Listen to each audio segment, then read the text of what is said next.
Hello बच्चों, कैसे हो आप सभी। उम्मीद करता हूँ कि आप सभी स्वस्थ होंगे, मजे में होंगे और अपनी पढ़ाई को ऐसे ही सुचारू रूप से कंटिन्यू कर रहे होंगे, है ना। तो बच्चों, आज हम बात करेंगे चैप्टर नंबर 4 के बारे में। ठीक है।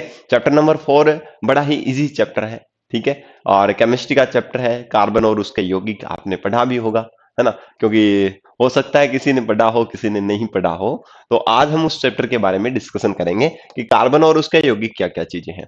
देखो बेटा, हम इससे पहले वाले वीडियो में लगभग 3 चैप्टर कंप्लीट कर चुके हैं।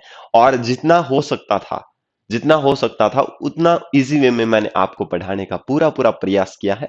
तो उम्मीद करता हूं कि आपको सारे के सारे वीडियो जो है वो पसंद आए होंगे और आपके जितने भी डाउट्स आज तक के थे वो सारे क्लियर हो चुके होंगे। ठीक है। तो आज उसी उम्मीद के साथ हम आगे बढ़ते हुए अपना एक नया चैप्टर स्टार्ट करने जा रहे हैं, जिसका नाम है कार्बन और उसके यौगिक। Chapter number 4। ठीक है। एकदम इजी तरीके से पढ़ाऊंगा मैं आपको। कार्बन एंड इट्स कंपाउंड, यानी कि कार्बन एवं इसके यौगिक। इसके यौगिक मतलब नॉर्मल सी अगर बात देखें तो आप ये जान सकते हो कि सर कार्बन और उसके यौगिक का मतलब क्या है। बेटा, इसका मतलब ये है कि एक तो अपन कार्बन के बारे में पढ़ेंगे।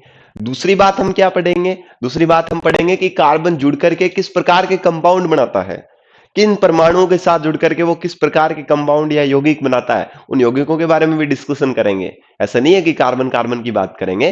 कार्बन जिस जिस फैमिली में रहता है, अपने आस पड़ोस के, अपने पड़ोसियों के घर जाता है, अपने घर में किस तरीके से रहता है ना। समझ रहे हो ना मेरी बात? कि आप जैसे मान लो, फॉर एग्जाम्पल अगर बात करूं भी, आप घर में कैसे रह रहे हो, आपके माता पिता के साथ आपका कैसा नेचर है, उस तरीके से तो उसके बारे में भी स्टडी करेंगे। वैसे ही कार्बन कार्बन अपने आप के साथ जुड़ करके या अपनी फैमिली में किस प्रकार से रहता है, किस प्रकार से किस परमाणु के साथ कैसे जुड़ता है, उसके बारे में डिस्कस करेंगे। अपने पड़ोसियों की बात, यानी कि अन्य परमाणु के साथ जुड़ता है तो किस प्रकार के कंपाउंड बनाता है, उनके साथ उनके कैसे रिलेशन है, उनके बारे में बात करेंगे। ठीक है ना। तो सोचेंगे हम कि कार्बन और उसके यौगिक किस प्रकार से हम इसका अध्ययन कर सकते हैं एकदम इजी तरीके से। वो मैं आपको समझाने का पूरा प्रयास करूंगा। ठीक है। चलिए बात करते हैं। सबसे पहली बात अगर मैं बात करूं कार्बन और इसके यौगिक की, तो सबसे पहले मैं आपके सामने रखना चाहूंगा कार्बन। Carbon carbon. ठीक है। अब आप ये बोलोगे कि सर कार्बन के बारे में ऐसा क्या चीज है। बेटा, कार्बन ऐसी चीज है, एक ऐसा तत्व है जो हर एक चीज में प्रेजेंट होता है। हर एक चीज में प्रेजेंट होता है। इवन आपका फूड जो है, जैसे आप कार्बोहाइड्रेट के रूप में यूज कर रहे हो, उसी में भी बेटा कार्बन होता है, उसमें भी कार्बन है। इवन इन वर्ल्ड, पूरे संसार में, विश्व में सारी चीजें लगभग ऑलमोस्ट किससे बनी हुई है? कार्बन से बनी हुई है। आप देख पा रहे होंगे जो आपका फूड है। ठीक है। एक एग्जांपल बता रहा हूं एक बार, पार्ट को, जो चैप्टर जो है हमारी इसकी रूपरेखा बनाने के लिए मैं बता रहा देता हूं। ये ग्लूकोज है बेटा, C6H12O6। ये क्या बेटा? ग्लूकोज है। ठीक है। एक बार रुकिए। ठीक है, आगे देखिए। ठीक है। तो C6H12 और O6, ये बेटा क्या है? ग्लूकोज है। ये ग्लूकोज बेटा कार्बन से बना हुआ है। यहां देख सकते हो आपकी सर, यहां तो कार्बन है, इसका मतलब ये भी कार्बन है। बेटा, ये फूड की कैटेगरी में आता है, कार्बोहाइड्रेट है। ठीक है। आप भोजन इंटेक करते हो, ग्रहण करते हो, तो उसके अंदर ये है। ठीक है। ग्लूकोज है तो C6H12O6, इसका मतलब कार्बन है। आप किसी भी चीज में देख सकते हो, इस संसार के अंदर जो भी चीजें हैं लगभग ऑलमोस्ट किसमें, उनके अंदर अधिकांशतः क्या पाया जाता है? कार्बन पाया जाता है। ठीक है। समझ गए बात? तो आप एक चीज याद रखें। ठीक है। तो सभी संसार की जितनी भी वस्तुएं हैं उन सभी में लगभग ऑलमोस्ट क्या पाया जाएगा? कार्बन पाया जाएगा। अभी मैं बात करता हूं बेटा कि कार्बन क्या चीज है, ये लोचा क्या है कार्बन। ये कार्बन याद रखें, कार्बन एक तत्व है। सबसे पहली बात करें, एक पदार्थ है और तत्व है। ठीक है। एलिमेंट्स, एलिमेंट है।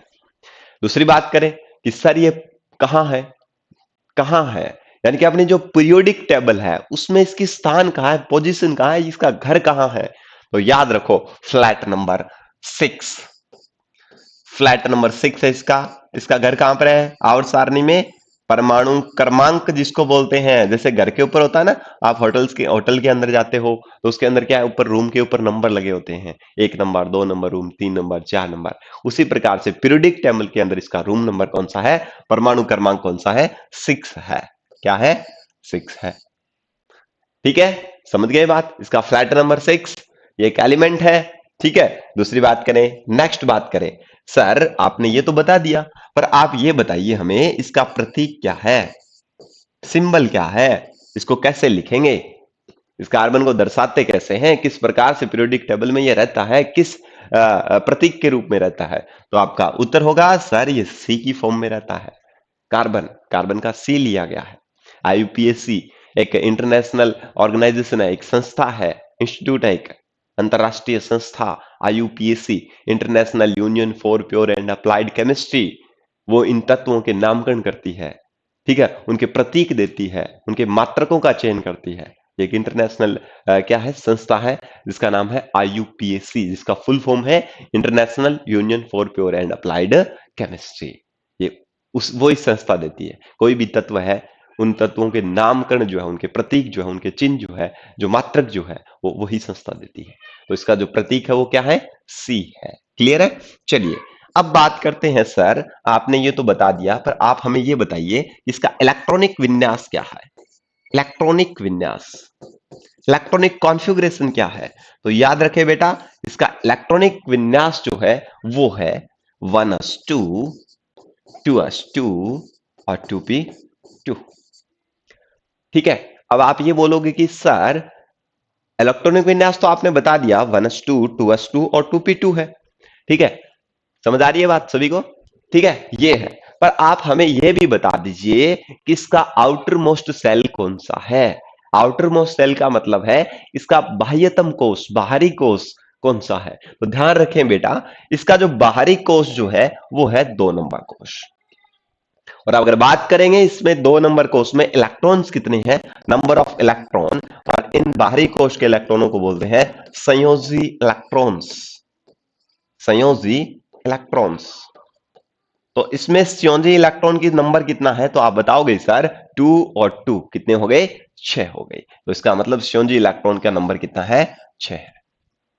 Sorry sorry sorry sorry sorry sorry 4 है। कितना है बेटा, 4 है।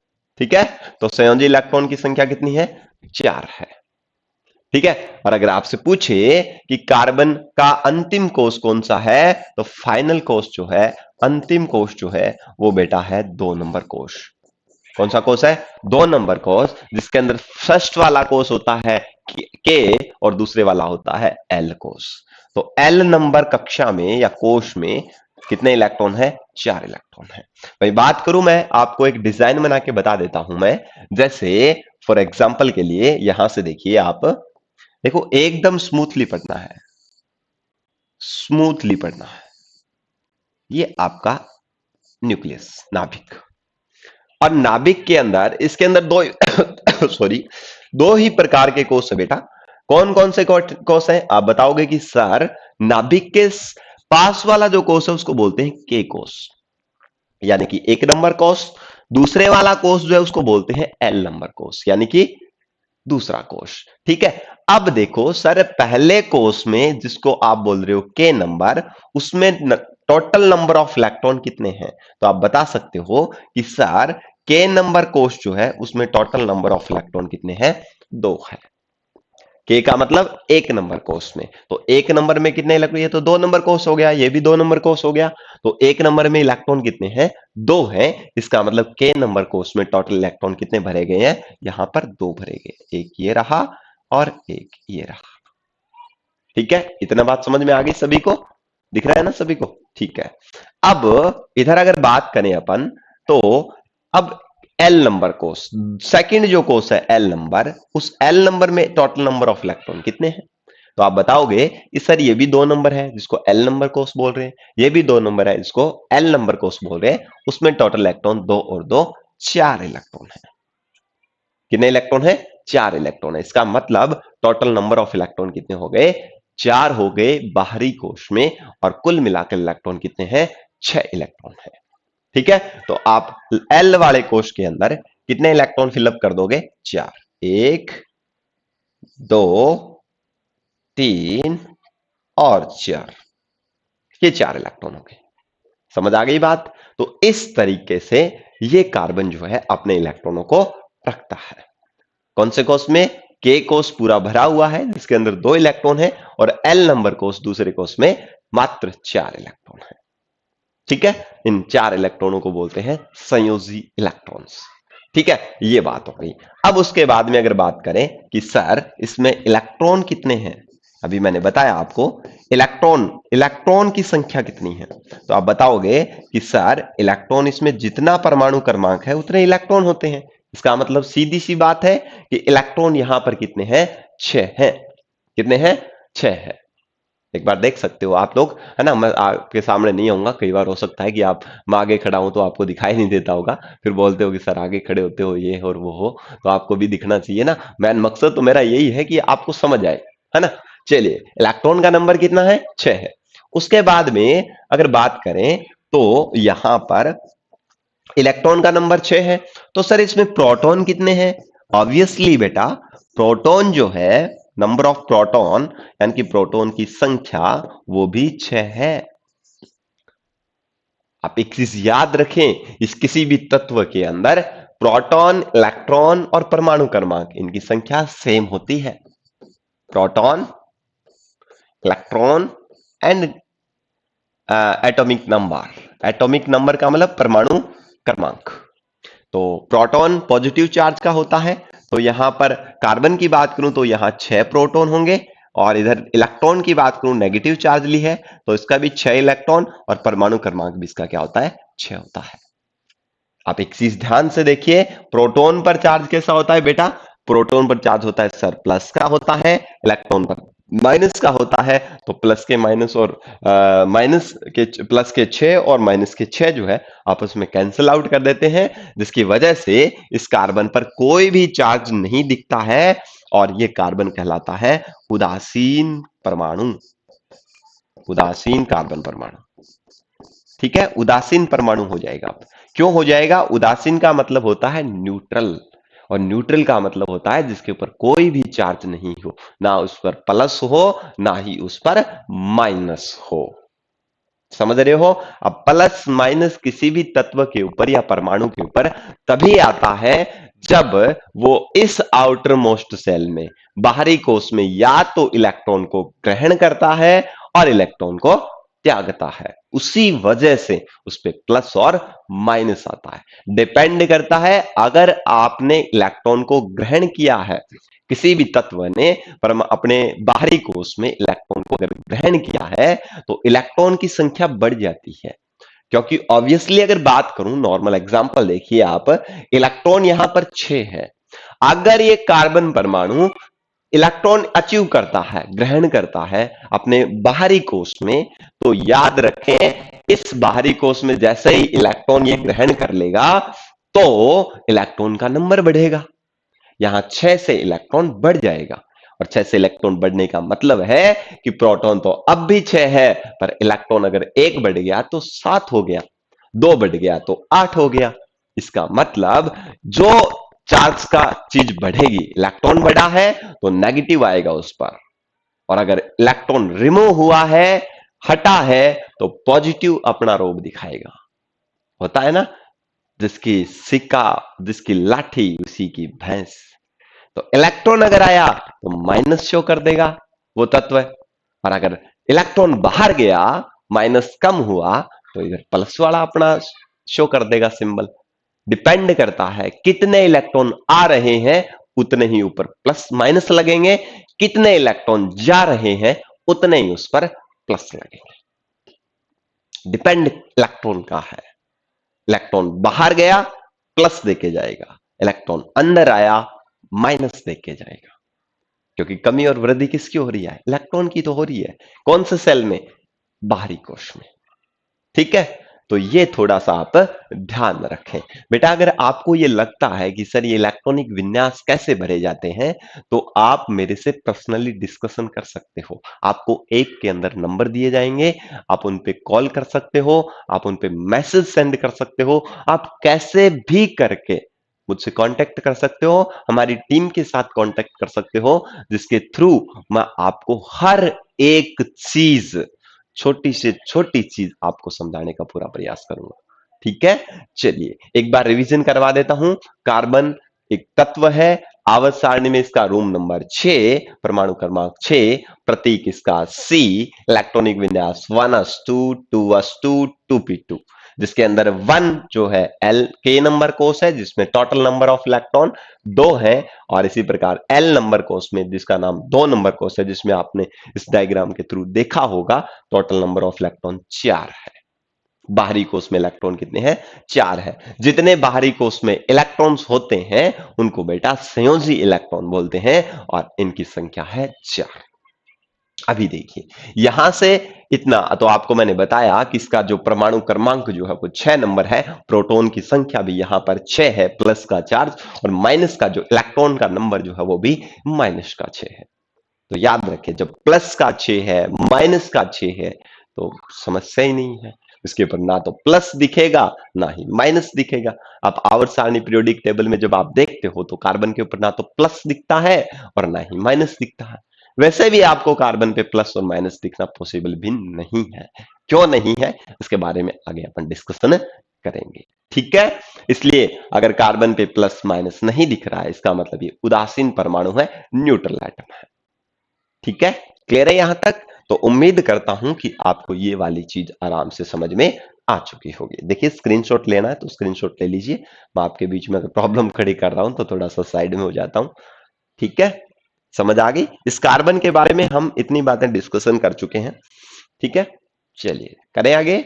चलो, अब बात ये रह गई कि सर आपने अभी अभी हमें बताया कि कार्बन जो है, इस कार्बन के अंदर, अभी मैं लिख दूं बेटा, एक बार देखिए ध्यान से, कार्बन 6 नंबर पे आता है, परमाणु क्रमांक इधर लिख देते हैं अपन।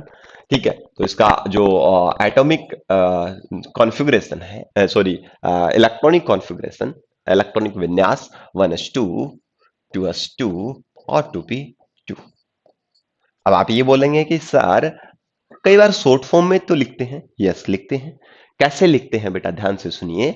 आपको मैंने अभी बताया कि 2 कोष ही होते हैं इसके, नाभिक के चारों ओर कितने कोष होते हैं? 2 ही। एक कोष होता है के नंबर, एकदम सिंपल बता रहा हूं, दूसरा होता है एल नंबर। के नंबर कोष में टोटल नंबर ऑफ इलेक्ट्रॉन, अब के को एल एम एन जो मैं बोल रहा हूं, के से स्टार्ट करिए 1 नंबर कोष, एल से स्टार्ट करें 2 नंबर कोष। जैसे ही मैं के एल एम बोल रहा हूं, इसका मतलब के से आपको फर्स्ट स्टार्ट करना है, सेकंड, थर्ड, फोर्थ, इस तरीके से। तो के से हमने कौन सा कोष बोला? पहला कोष है। तो पहले कोष में टोटल नंबर इलेक्ट्रॉन कितने हैं? 2 है। इसी प्रकार से दूसरा नंबर कोष कौन सा है? एल है। और इस एल नंबर कोष में कितने इलेक्ट्रॉन है? 2 और 2 4 इलेक्ट्रॉन है। इसलिए कार्बन के नीचे लिखा जाता है इलेक्ट्रॉनिक कॉन्फ़िगरेशन 2 और 4, 2 एंड 4। ये देखा होगा बहुत बार आपने, ऐसा लिखा हुआ देखा होगा ना। तो ये तो बहुत ही कम चांस में दिखता है आपको। जैसे कार्बन का इलेक्ट्रॉनिक विन्यास बताइए, तो ये तो बहुत ही कम चांस में आपको नजर आएगा। ठीक है, परंतु ये चीज जरूर नजर आएगी कि इसका इलेक्ट्रॉनिक विन्यास जो है वो 2 और 4 होता है। पता है ना ये सभी को? क्लियर है? यहां तक समझ आ गया बात? अब देखिए, अब आप ये बोलोगे कि सर अभी आपने बताया कि ये इलेक्ट्रॉन ग्रहण और त्याग क्यों करता है। देखिए बेटा, हर एक एटम के अंदर क्या होता है, इसका बाहरी जो कोष होता है, इसमें अष्टक पूरा होना चाहिए, या फिर उत्कृष्ट गैस विन्यास प्राप्त किया होना चाहिए। अब उत्कृष्ट गैस विन्यास कैसा लोचा है कि सर अंतिम जो कोष जो है वो पूरा फिलअप होना चाहिए, पूरा भरा होना चाहिए, उसमें इलेक्ट्रॉन खाली नहीं होना चाहिए। आप देखिए कि एस ब्लॉक जो है उसके अंदर 2 इलेक्ट्रॉन है, एस उपकोष में। पी उपकोष में टोटल नंबर ऑफ इलेक्ट्रॉन 6 आते हैं, पर यहां तो 2 ही भरा हुआ है। इसका मतलब ये कोष खाली है, ये उपकोष अब भी खाली है। आपको मैं बता देता हूं, 4 प्रकार के उपकोष होते हैं। कौन कौन से, ध्यान से देखिए। एस, जिसमें मात्र 2 इलेक्ट्रॉन, अधिकतम इलेक्ट्रॉन कितने आ सकते हैं? 2 इलेक्ट्रॉन आ सकते हैं। इसी प्रकार से पी नंबर इलेक्ट्रॉन, जिसमें 6 इलेक्ट्रॉन आ सकते हैं अधिकतम, 6 से कम भर सकते हो जैसे आपकी रिक्वायरमेंट है।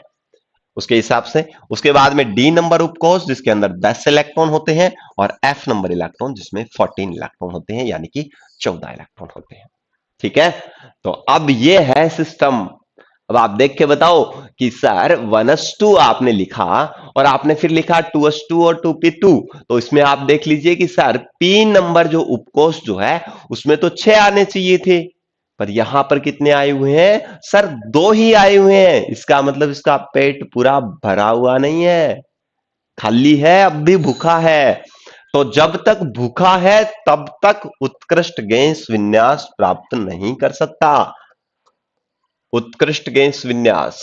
अब उत्कृष्ट गैस विन्यास क्यों बोल रहा हूं मैं, आप देखना, जो पीरियोडिक टेबल जो है, जो 18वां वर्ग जो है, जिसमें सारी की सारी जो गैसेज जो है उनका बाहरी कोश पूर्णतया भरा हुआ है। इसका मतलब कि उसमें इलेक्ट्रॉन देने की और इलेक्ट्रॉन लेने की कैपेसिटी नहीं है। जब आप खाना खा लेते हो, आपका पेट पूरा भर जाता है, तो आप खाना और ग्रहण नहीं कर सकते। अब कोई ये बोलेगा सर झूठी बात है, मैं अगर खा लूं खाना तो मैं बाद में भी 2 रोटी और खा लेता हूं। ऐसी बात नहीं है। वो तो देखो, आप जबरदस्ती करते हो अपने साथ।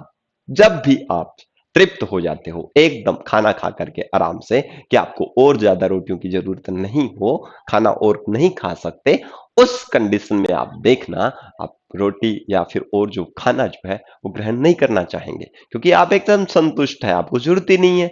सेम प्रोसीजर यहां है कि जो पी नंबर जो उपकोष है उसमें 6 इलेक्ट्रॉन आ सकते हैं अधिकतम, और जब तक ये 6 नहीं रोटियां खाएगा तब तक इसका काम नहीं चलेगा।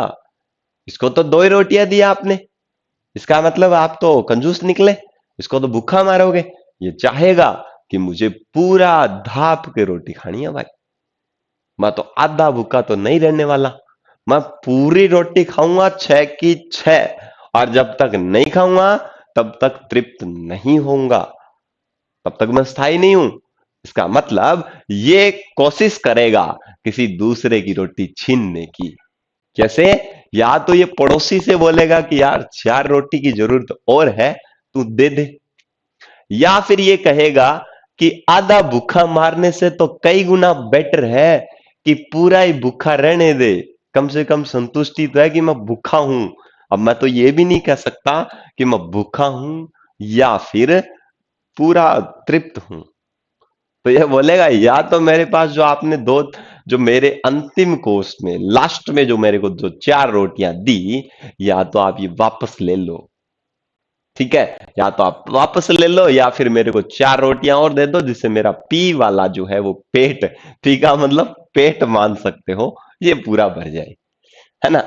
तो अब कंडीशन तो ये है कि सर आपको 4 रोटियां या तो ली जाए आपसे वापस, जो आपके लास्ट में है, जो आपको दी गई, ठीक है, सेकंड कोर्स में, या तो आपसे 4 वापस ली जाए या फिर आपको 4 और दे दी जाए।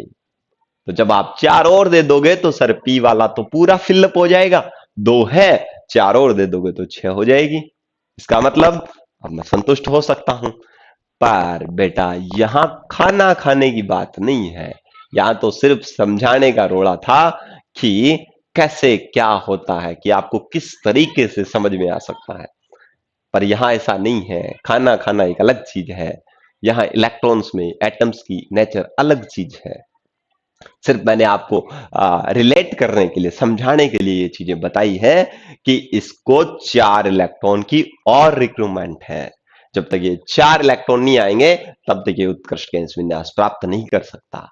एक नियम आता है अष्टक का नियम, अष्टक, ऑक्टेट लॉ। ऑक्टेट लॉ ये बताता है बेटा कि किसी भी परमाणु के अंदर अंतिम कोश में 8 इलेक्ट्रॉन होने चाहिए। कितने इलेक्ट्रॉन होने चाहिए? 8 इलेक्ट्रॉन। जब तक 8 इलेक्ट्रॉन नहीं होंगे तब तक परमाणु स्थायी नहीं होगा। तो यही चाहेगा कि मेरे वाले में भी 8 कर दो। दो तो ये एस वाला तो पूरा फिलअप है लास्ट वाला, पर पी वाले में भी 4 और दो, 4 ये 2 ये 6 और 6 2 8, फिर मैं नहीं बोलूंगा कि मेरे को और रोटियां दी जाए या मेरे को समोसा कचौरी खिलाया जाए। मैं एकदम संतुष्ट हूं। फिर आप अपना काम जानो, आपका काम। ठीक है, मेरे को जरूरत नहीं है अब। यही बात हम शो करने के लिए क्या करेंगे, ध्यान से सुनिए। इसका जो याद रखें, लास्ट कोष जो है उसमें 4 इलेक्ट्रॉन की जरूरत है। या तो ये अपने वाला पूरा कोष खाली कर दे लास्ट वाला, तो अंतिम कोष ये बने। ये तो पूरा भरा हुआ है, यस ऑब्वियसली एस में 2 ही आते हैं, और यहां एस में 2 है तो ये उत्कृष्ट गैस विन्यास प्राप्त कर रहा है। परंतु बेटा, इसके अंदर मैंने आपको अभी बताया कि कार्बन के अंदर टोटल नंबर ऑफ इलेक्ट्रॉन जो है वो 6 है, और प्रोटॉन भी कितने हैं, 6 हैं। पॉजिटिव भी 6, नेगेटिव भी 6। अगर मैं ये 4 इलेक्ट्रॉन निकाल देता हूं तो प्रोटॉन का चार्ज तो ज्यादा बढ़ जाएगा, और जो बाकी जो बचेंगे ये 2 इलेक्ट्रॉन, ये 4 निकलने के बाद ये 2 बचेंगे, इन पे तो बेटा बहुत ज्यादा अट्रैक्शन फोर्स लग जाएगा, बहुत ज्यादा आकर्षण हो जाएगा। तो परमाणु की स्टेबिलिटी जो है वो उतनी नहीं रह पाएगी। आप एक चीज ध्यान से रखिए, पॉसिबल नहीं है कंडीशन ऐसी। अगर ये मान लीजिए अगर ये 4 ग्रहण भी करता है, तो आप देखिए 4 ग्रहण करते ही माइनस के 4 इलेक्ट्रॉन और आ जाएंगे, और जैसे ही माइनस के 4 इलेक्ट्रॉन और आ गए तो total number of electron minus के 10 हो गए। और प्रोटॉन तो अब भी बेचारा 6 ही है। अब 6 प्रोटॉन वाले उस न्यूक्लियस नाभिक के लिए, नाभिक में होता है प्रोटॉन, इलेक्ट्रॉन उन कक्षाओं में भरे जाते हैं। अब 6 इलेक्ट्रॉन वाला नाभिक, 6 प्रोटॉन वाला नाभिक इन 10 इलेक्ट्रॉनों को संतुष्ट नहीं कर पाएगा बेटा, उनको एकजुट बांधे नहीं रख सकता है। तो ये दोनों कंडीशन ये अप्लाई नहीं कर पाता। ना तो ये 4 इलेक्ट्रॉन बाहर से ले सकता, ना ही ये 4 इलेक्ट्रॉन दे सकता। अब फंस गया बेचारा, क्या ही करे, अब जिंदगी तो इसकी बर्बाद सी है। तो अब क्या करना चाहिए, ये 4 इलेक्ट्रॉन ले तो भी मुश्किल, क्योंकि फिर 10 इलेक्ट्रॉन हो जाएंगे, और 10 इलेक्ट्रॉन होते ही प्रोटॉन तो अब भी 6 है। अब ये 6 वाला इन 10 इलेक्ट्रॉन को संभाल के नहीं रख सकता बेटा। आपकी इनकम मान लो, सालाना अगर मान लो 1 लाख रुपए है, आपके घर का खर्चा अगर मान लो 1.5 लाख रुपए है, तो आप मान के चलिए कहां तक, कितने साल तक सस्टेन कर पाओ, नहीं कर सकते ना। सेम पोजीशन यही है कि ये प्रोटॉन 6 प्रोटॉन वाला नाभिक इस कार्बन का, ये इन 10 इलेक्ट्रॉन का संतुष्ट नहीं कर पाएगा, उनको एक जगह पर इकट्ठा नहीं रख सकेगा, उनको बाउंड करके नहीं रख सकेगा। इसका मतलब पॉसिबल नहीं है। और अगर 4 इलेक्ट्रॉन निकाल दे तो फिर औचित्य भी नहीं है, फिर प्रोटॉन वाला चार्ज बढ़ जाएगा। समझ रहे हो बात मेरी? तो दोनों ही कंडीशन जो है ये अप्लाई नहीं हो रही है कार्बन में। तो क्या होगा, तो ऐसे भूखा मरने दे? नहीं नहीं नहीं सर, ऐसा नहीं हो सकता। ये क्या कर सकता है, किसी दूसरे परमाणु से साझा कर सकता है, पार्टनरशिप कर सकता है। पार्टनरशिप का एक लॉजिक है, पार्टनरशिप होती है तो उस टाइम उस पर पूरा मालिकाना हक हमारा भी होता है। कोई एक बंदा 2 लोगों की पार्टनरशिप है तो उसमें अकेला ऐसा नहीं बोल सकता कि भाई साहब ये कारोबार मेरा है। तो सामने वाला खड़ा होता ही कान पकड़ लेगा, भाई इधर देख, 50,000 तूने लगाए हैं, 50,000 हमने भी लगाए हैं, तो ना तो तेरी है ये, ना पूरी मेरी है।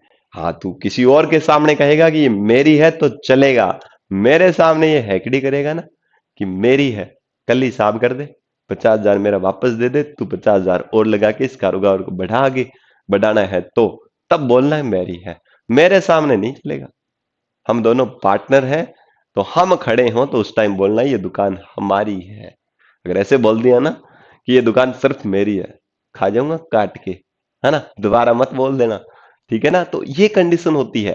तो ये साझेदारी में विश्वास रखता है कि मैं क्या करूंगा, दूसरे परमाणु के साथ साझा कर लूंगा, या तो मैं खुद के साथ साझा कर लूंगा, समझ रहे हो, कि मैं खुद का ही साझा करके काम चला लूंगा, या फिर दूसरे परमाणुओं के साथ मैं साझा कर लूंगा। जैसे ऑक्सीजन हो गया, हाइड्रोजन के साथ तो मेरी बहुत अच्छी बनती है, उसके साथ तो बहुत अच्छी फ्रेंडशिप है। कार्बन हाइड्रोजन के साथ तो मैं रात को कर लूं फ्रेंडशिप, है ना। 2 मिनट में कर लूं, क्योंकि कार्बन एक ऐसा एलिमेंट, हाइड्रोजन एक ऐसा एलिमेंट है जो कार्बन के साथ बहुत ही इजीली बाउंड हो सकता है। हम बात करेंगे अभी, ठीक है। तो देखिए ये क्या करता है, ये साझेदारी करता है। क्या करता है? साझेदारी करता है। तो याद रखें कि इलेक्ट्रॉन ग्रहण करने और ना देने पर दो कंडीशन आती है। दो कंडीशन आती है, मैंने आपको बताया अभी कि अगर कार्बन 4 इलेक्ट्रॉन ग्रहण करता है तो माइनस का 4 इलेक्ट्रॉन बढ़ जाएगा। जितने इलेक्ट्रॉन ग्रहण करेगा उतना माइनस आएगा, जितना त्यागेगा उतना प्लस आएगा। तो अगर 4 इलेक्ट्रॉन ग्रहण करता है तो कार्बन C4 ऋणायन बनाता है। क्या बनाता है? ऋणायन बनाता है।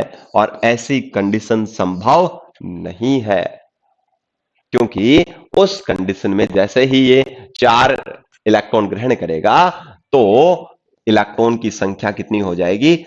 10 इलेक्ट्रॉन हो जाएगा। और 10 इलेक्ट्रॉन होने की वजह से 6 प्रोटॉन वाला नाभिक इन 10 इलेक्ट्रॉनों को क्या नहीं कर सकता? क्या नहीं कर सकता? क्या नहीं कर सकता? सेटिस्फाइड नहीं कर सकता। ये इनको बाउंड करके नहीं रख सकता। याद रखें। तो आपकी पहली कंडीशन याद रखें कि सर यदि ये 4 इलेक्ट्रॉन ग्रहण करता है तो C-4 बनाता है या C4- बनाता है, जिसकी वजह से इसमें अंतिम कोष, जिसकी वजह से इस कार्बन परमाणु में 10 इलेक्ट्रॉन हो जाएंगे। और 10 इलेक्ट्रॉन वाला जो परमाणु जो है उसको 6 प्रोटॉन वाला नाभिक ग्रहण नहीं कर सकता, इसलिए ये स्थायी नहीं रह सकेगा। दूसरी बात, कंडीशन, अगर ये 4 इलेक्ट्रॉन देता है तो सर C4+ बनेगा। C4, क्योंकि 4 इलेक्ट्रॉन कम हो गए तो प्लस का चार्ज 4 बढ़ जाएगा। तो जितना त्यागेगा, अगर बाहर निकालता है तो उतना प्लस आ जाएगा, जितना लेगा उतना माइनस आ जाएगा। बस सिंपल सी बात है। तो अब क्या बनेगा? ये धनायन बनाएगा। और धनायन बनाने के कारण भी ये भी सिचुएशन पॉसिबल नहीं है, संभव नहीं है, क्योंकि प्रोटॉन का चार्ज बढ़ जाएगा। प्रोटॉन बढ़ गया, इलेक्ट्रॉन तो दो ही रहे अब। तो इस कंडीशन में क्योंकि ये 4 निकाल देगा तो इलेक्ट्रॉन कितने बचे? 2। और 2 इलेक्ट्रॉन बचे, इसका मतलब वही लोचा फिर रह गया, है ना। क्योंकि इतना इलेक्ट्रॉनों को निकालना, 4-4 इलेक्ट्रॉन को बाहर निकालना, 4-4 इलेक्ट्रॉन को ग्रहण करना किसी भी एटम के लिए पॉसिबल बात नहीं होती है, संभव नहीं होता है। वो परमाणु स्थायित्व प्राप्त नहीं कर पाएगा, उसके अंदर मिसअंडरस्टैंडिंग आ जाएगी। ठीक है, समझ आ गई बात क्या? ठीक है, समझ आ गई? जो मैं रिलेट करके आपको बढ़ाने का प्रयास कर रहा हूं वो समझने की कोशिश करो। तो याद रखें, कार्बन जब 4 इलेक्ट्रॉन लेता है तो कार्बन ऋणायन बनाता है, और जिसके कारण से कार्बन परमाणु में 10 इलेक्ट्रॉन हो जाएंगे, और 10 इलेक्ट्रॉन वाला जो कार्बन है उसको 6 इलेक्ट्रॉन वाला नाभिक जो है वो ग्रहण नहीं कर पाएगा। तो ये लिखना है। उसके बाद में क्या लिखोगे कि अगर कार्बन 4 इलेक्ट्रॉन का त्याग करता है तो कार्बन धनायन बनता है, और कार्बन धनायन बनने के कारण भी ये कार्बन जो है वो इतने धनायनों को भी सस्टेन नहीं कर पाएगा, सस्टेन नहीं रह पाएगा, ये स्थायित्व प्राप्त नहीं कर सकेगा। दूसरी बात, अब तो क्या करेगा? ये करेगा साझेदारी। क्या करेगा? साझेदारी। चलिए बात करते हैं नेक्स्ट। ये कार्बन करता है साझेदारी। कार्बन ये करेगा साझेदारी, पार्टनरशिप, साझेदारी। या तो ये स्वयं से कर सकता है, खुद के ही परमाणुओं से, या फिर अन्य परमाणु से, अन्य परमाणु से। अब अन्य परमाणु कौन कौन से होते हैं? फॉर एग्जाम्पल के लिए अगर मैं बात करूं तो आप देखें कि सर अन्य परमाणु में हाइड्रोजन हो सकता है, ऑक्सीजन हो सकता है, ये वाले चीज हो सकते हैं। ठीक है, समझे हो? नाइट्रोजन हो सकता है। तो इनके साथ जुड़ करके, ठीक है, एटसेट्रा और भी होते हैं, तो इनके साथ जुड़ करके ये क्या करता है? अपनी पार्टनरशिप करता है, और पार्टनरशिप के थ्रू ये क्या करता है? अपना जो अंतिम कोष जो है उसको पूरा भर लेता है, या उसमें 8 इलेक्ट्रॉन अपना अष्टक पूरा कर लेगा, 8 इलेक्ट्रॉन आ जाएंगे। ठीक है, समझ आ रही है बात मेरी? आराम से समझ पा रहे हो ना? तो कार्बन क्या करता है? अपने आप से या फिर अन्य परमाणु, जैसे मैंने एग्जांपल बताया आपको, हाइड्रोजन, ऑक्सीजन, नाइट्रोजन, इनके साथ इलेक्ट्रॉनों की साझेदारी करके सह संयोजक आबंध बनाता है। ठीक है, सह संयोजक आबंध, सह संयोजी आबंध। सह का मतलब साथ, संयोजी का मतलब जुड़कर, आबंध का मतलब बॉन्ड, बंध, जुड़ना। सहसाथ जुड़ करके किसी अन्य परमाणु के साथ या खुद के साथ इलेक्ट्रॉनों की साझेदारी से ये बंध बनाता है। इलेक्ट्रॉन शेयरिंग करता है ये, कि आप मेरे वाले इलेक्ट्रॉन भी ले लो और आप वाले भी दे दो, हम दोनों शेयरिंग कर लेंगे, हम साझा कर लेंगे, पार्टनरशिप कर लेंगे, जिससे आप भी संतुष्ट हो, मैं भी संतुष्ट हूं, जिससे ये स्टेबल हो जाता है, जिससे इसका भी अष्टक पूरा हो जाता है, सामने वाले का भी अष्टक पूरा हो जाता है, या फिर वो उत्कृष्ट गैस विन्यास को प्राप्त कर लेता है। दो कंडीशन होती है, या तो उत्कृष्ट गैस विन्यास प्राप्त करो, यानी कि अंतिम कोष पूरा भरे रखो, या फिर अंतिम कोष में 8 इलेक्ट्रॉन लो।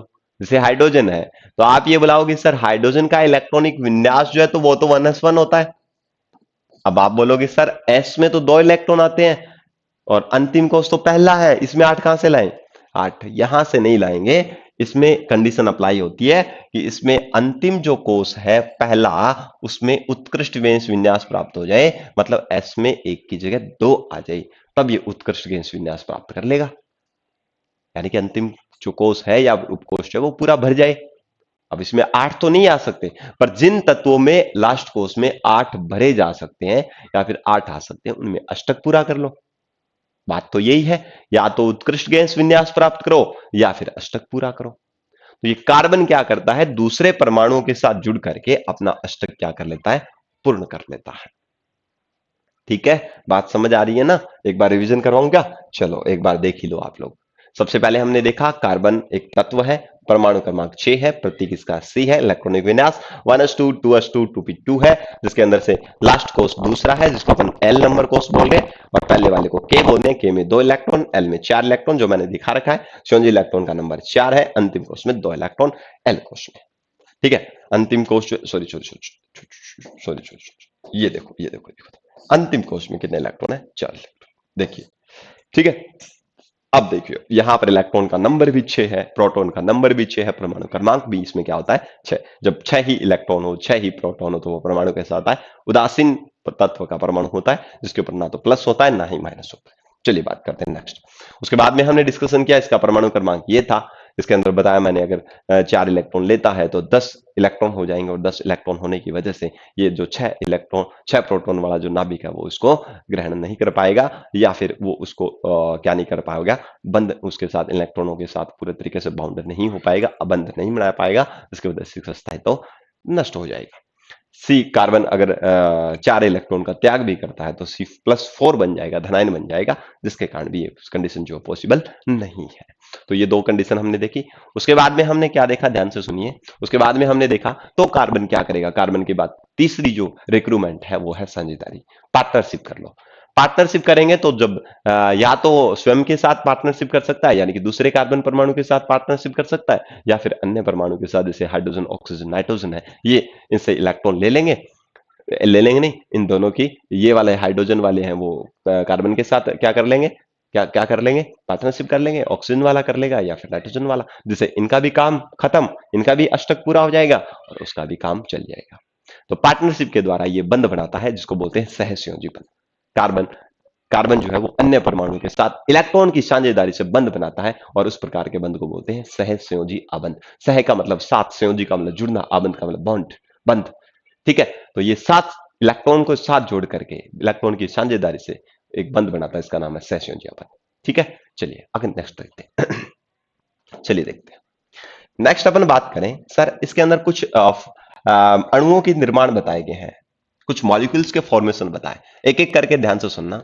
H2 अणु का निर्माण, अणु का निर्माण, एक एक चीज ध्यान से सुनेंगे बेटा।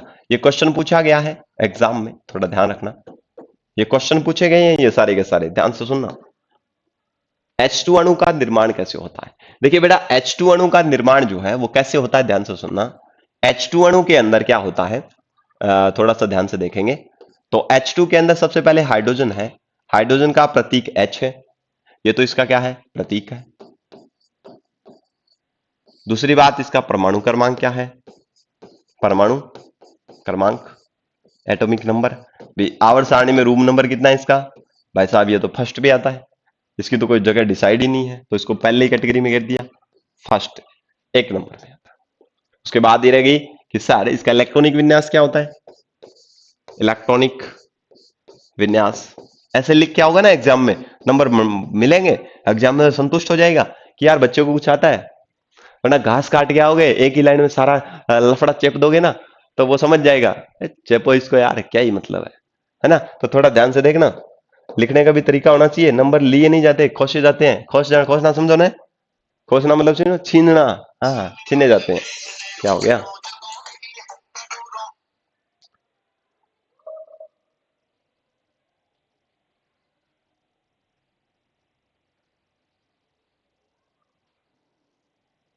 यार ये कॉल भी है ना, आप लोगों के बीच में डिस्टर्ब करते हैं। इलेक्ट्रॉनिक विन्यास, इसका क्या होता है? 1s1, 1s1 होता है। ठीक है। कैसे? आपको मैंने बताया कि सर इसमें इलेक्ट्रॉन की संख्या कितनी है, नंबर ऑफ इलेक्ट्रॉन कितने हैं, इलेक्ट्रॉन की संख्या। तो आप बता सकते हो कि सर इलेक्ट्रॉन की संख्या जो है वो भी है यहां पर एक। दूसरी बात, प्रोटॉन का नंबर कितना है? प्रोटॉन का नंबर भी कितना है? वो भी है एक। जितने प्रोटॉन उतने ही इलेक्ट्रॉन, उतने ही प्रोटॉन। तो प्लस का एक, माइनस का एक, इसलिए इसके ऊपर चार्ज ना तो प्लस होता है ना ही माइनस होता है। अब कंडीशन देखिए ध्यान से।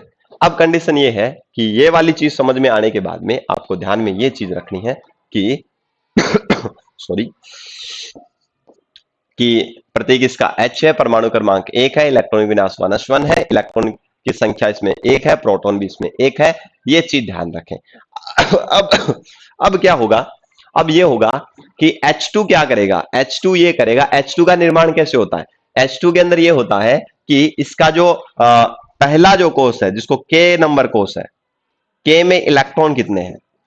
K नंबर कोष में इलेक्ट्रॉन कितने हैं? तो आप बताओगे सर एक है। कैसे है? देखिए ध्यान से, यहां पर H नंबर है और इसके पास कितने इलेक्ट्रॉन है? एक नंबर इलेक्ट्रॉन है।